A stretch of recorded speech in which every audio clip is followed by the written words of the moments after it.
তখন থেকে আমি খুঁজে বেড়াচ্ছি সেই কায়েস সওদাগরকে। যদি খুঁজে পাই, যে ছুরি দিয়ে আমার স্ত্রী সন্তানকে হত্যা করেছে, সেই ছুরি তার বুকে বসিয়ে দেব আমি। কেড়ে নেব এই কায়েস সওদাগরের জীবন। আলী বাবা, তোমার আদর স্নেহ ভালোবাসা পেয়ে আমি বড় হয়েছি। আজ থেকে তুমি একা নাও আলী বাবা। আজ থেকে আমিও ওই কায়েস চৌধুরীকে খুঁজে বেড়াবো। ওকে খুঁজে পেলে ওর বুক থেকে কলিজা বের করে তোমার কাছে নিয়ে আসবো। না না মারুফ, তুই কিছুই করবি না। আমি নিজের হাতে ওকে শাস্তি দেব, আমার নিজের হাতে।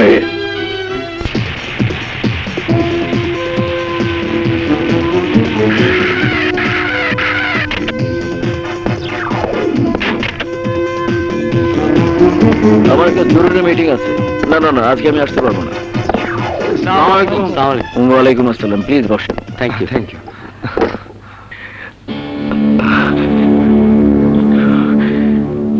আমাদের বস মরহুম হায়াত সাহেব আমাকে কোম্পানিতে চাকরি দিয়েছিলেন সামান্য একজন কিরানি হিসেবে। ওনার সহযোগিতায় আমি এই কোম্পানির জেনারেল ম্যানেজার হতে পেরেছি। তাই হায়াত সাহেবের প্রতি আমার কৃতজ্ঞতা শেষ নেই। আমি তার কাছে চিরকৃতজ্ঞ। কিন্তু হায়াত সাহেব মারা যাবার পর এই কোম্পানির বর্তমান মালিক মিসেস মমতা বেগম আমার অস্তিত্ব নিয়ে টানাটানি করছেন। কথায় কথায় আমাকে কোম্পানি থেকে বের করে দিতে চাইছেন। মাত্র 20 লাখ টাকার চুরির অপরাধে ম্যাডাম আমাকে শ্রমিক কর্মচারীর সামনে অপমান অপদস্থ করেছেন। তাই আমি সিদ্ধান্ত নিয়েছি, কোম্পানির এই মালিকের চেয়ারটি আপনাদের সহযোগিতায় আমি দখল করে নেব। এটা কিভাবে সম্ভব? এই দেশে সবই সম্ভব। যে শ্রমিকদের সামনে ম্যাডাম আমাকে অপমান করেছেন, সেই শ্রমিকদেরকে ম্যাডামের বিরুদ্ধে খেপিয়ে দিতে হবে। প্রয়োজনে ভাড়া করার লোক দিয়ে তাগড়া আন্দোলন করতে হবে, যেন ম্যাডাম বিরক্ত হয়ে ফ্যাক্টরি বন্ধ করে দিতে বাধ্য হয়। আর তখন আমি ফ্যাক্টরি দখল করে নেব। এতে আমার যেমন লাভ, আপনাদেরও লাভ। ঠিক বলেছেন আপনি। এখন বলেন আমাদের কি করতে হবে? আপনারা শ্রমিকদের বেতন বৃদ্ধির জন্য শ্রমিক নেতাদের সাথে আলাপ করে ওদের খেপিয়ে তুলবেন। রাস্তায় ব্যারিকেড দিয়ে রাস্তা অবরোধ করে রাখবেন। আতঙ্ক সৃষ্টি করতে প্রয়োজনে 2-4টা গাড়ি ভাঙচুর করবেন, জ্বালিয়ে দেবেন। অন্য কোনো শ্রমিক যাতে ফ্যাক্টরিতে ঢুকতে না পারে সেদিকে বিশেষভাবে খেয়াল রাখবেন। আর বাকি যা করার সেটা আমি করব। আমাদের দাবি, আমাদের দাবি, আমাদের দাবি, আমাদের দাবি, আমাদের দাবি, আমাদের দাবি, আমাদের দাবি, আমাদের দাবি মানতে হবে, মেনে নাও। আমাদের দাবি, আমাদের দাবি, আমাদের দাবি, আমাদের দাবি মানতে হবে, মানতে হবে। আমাদের দাবি, আমাদের দাবি। শ্রমিকরা আমার বিরুদ্ধে মিছিল মিটিং করছে। জি ম্যাডাম, শ্রমিকরা শুধু আন্দোলনই করছে না, ফ্যাক্টরির মালামালও ভাঙচুর করছে। ওদের বেতন না বাড়ালে ফ্যাক্টরি চিরতরে বন্ধ করে দেওয়ার হুমকি দিচ্ছে। অসম্ভব। শ্রমিকদের যে করে হোক কন্ট্রোল করতে হবে। আপনি যদি ওদের কন্ট্রোল করতে নাই পারেন, তাহলে জিএম এর চেয়ারে কেন বসে আছেন? মানে ম্যাডাম, সরি ম্যাডাম। যান, ওদের শান্ত করুন, নইলে আইনের আশ্রয় নিন। জি ম্যাডাম, আমি এক্ষুনি সব ব্যবস্থা করছি। হ্যালো ওসি সাহেব। মানতে হবে, মেনে নাও। আমাদের দাবি, আমাদের দাবি, আমাদের দাবি, আমাদের দাবি মানতে হবে, মানতে হবে, মানতে হবে, মানতে হবে, মানতে হবে, মেনে নাও।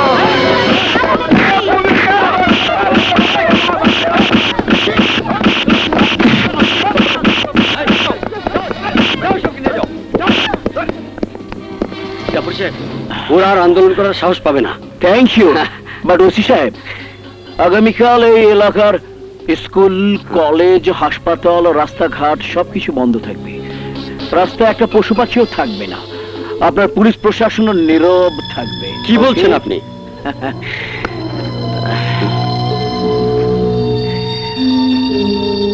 প্লিজ। আপনি যা বলছেন সব ঠিক বলছেন, সব ব্যবস্থা করছি।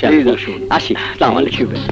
স্যার, একটা ব্যাপার বুঝলাম না, কাল আন্দোলন করতে বললেন, আজ আবার পুলিশ দিয়ে পিটিয়ে তাড়িয়ে দিলেন। সিম্বল, তাহলে তো তোমার মতো আমি হেড ক্লার্ক থাকতাম আর তুমি আমার মতো ম্যানেজার হতে। মির জাফরের 1 নম্বর চালটা শুধু আমি চালাচ্ছি, দেখো কি হয়।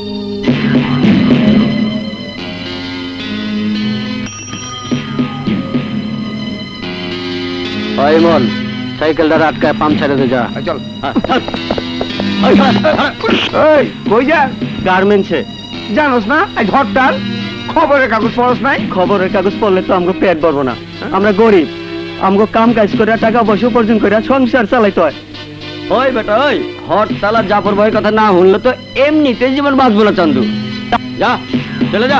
না আমি যাবো না, আমি গার্মেন্টসে না গেলে আমার ঘরে চুলা জ্বলবো না, আর চুলা না জ্বলে আমার মা বোন না খেয়ে থাকবো। না খেয়ে থাকবো? হ্যাঁ তাহলে চুলা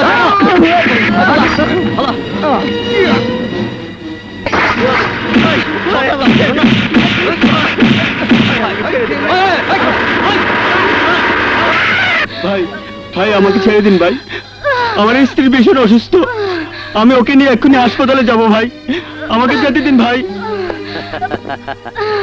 ওই বেটা, আজ সকালে খবরের কাগজ পড়স নাই? আমি আর পারছি না।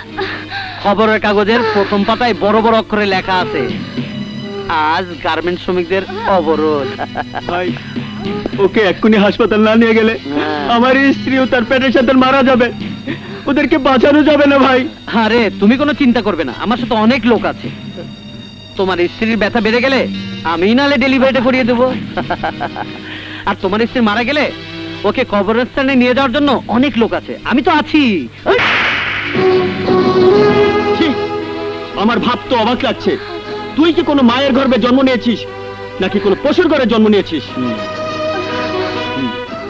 আরে তোর ঘরে কি মা বোন নেই? এই কথাটা বলার আগে তোর মা বোনের কথা মনে পড়েনি? ভাই আজ তুমি আমার চোখ খুলে দিয়েছো, আমি তোমার কাছে চিরকৃতজ্ঞ ভাই। যাও ভাই, তুমি তোমার স্ত্রীকে নিয়ে হাসপাতালে যাও, আর রাস্তা ছেড়ে দে। আসসালামু আলাইকুম। কিছু হবে না তোমার, এই রে, যাও।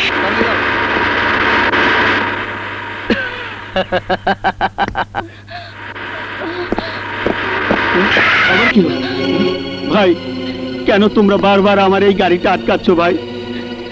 আমার স্ত্রী ভীষণ অসুস্থ, ওকে হাসপাতাল নিয়ে যেতে হবে ভাই, নয়তো ওকে বাঁচানো যাবে না ভাই। রাস্তা ছাড়ো ভাই, আমি তোমাদের পায়ে পড়ছি, রাস্তা ছাড়ো। কেন তোরা বারবার রাস্তা আটকাচ্ছিস? কেন আমার বোনটাকে বারবার কষ্ট দিচ্ছিস? মানুষের এত কষ্ট আমার ভালো লাগে না, ওদের যেতে দে। যা যা, যান যান, এই চাপ চাপ। হ্যাঁ, তাড়াতাড়ি যাও ভাই। যান ভাই যান, আর কোনো অসুবিধা নেই। হ্যাঁ সিএনজি স্টার্ট নয় না? কি হলো ভাই, গাড়ি স্টার্ট দিতেছে না। আই রে, বিপদের মধ্যে বিপদ। ওই ধাক্কা দে, ধাক্কা দে, ধাক্কা। পিছনে এলো, পিছনে এলো। রিয়া, শান্ত হও রিয়া। কি হলো, প্যাচ খেয়ে গেল তো নাকি?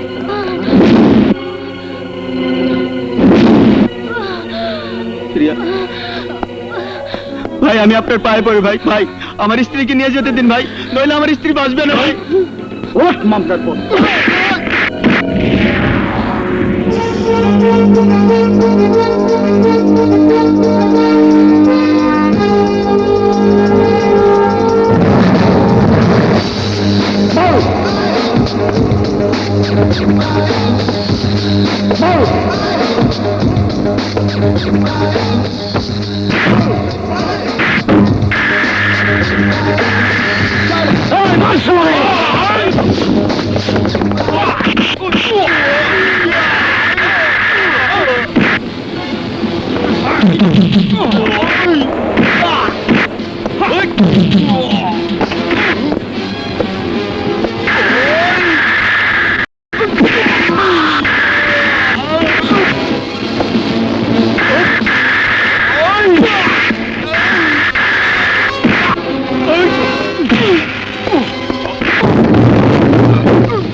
যা, ওনাদের মাইক্রোতে তুলে দে, যা।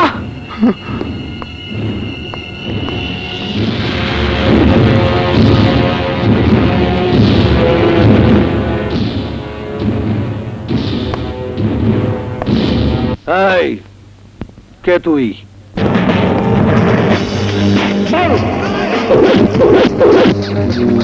আমি মারুফ, গরিব দুঃখী মানুষের বিপদের বন্ধু। আমার আগমন সিডর, আয়লা, নার্গিসের চাইতেও ভয়াবহ। যখন আসি তখন প্রলয় ঘটে, আর যখন যাই তখন সবাই আমার অস্তিত্ব খুঁজে বেড়ায়। দাড়ি নয়, কমা নয়, একদম ফুল স্টপ দিয়ে দেই।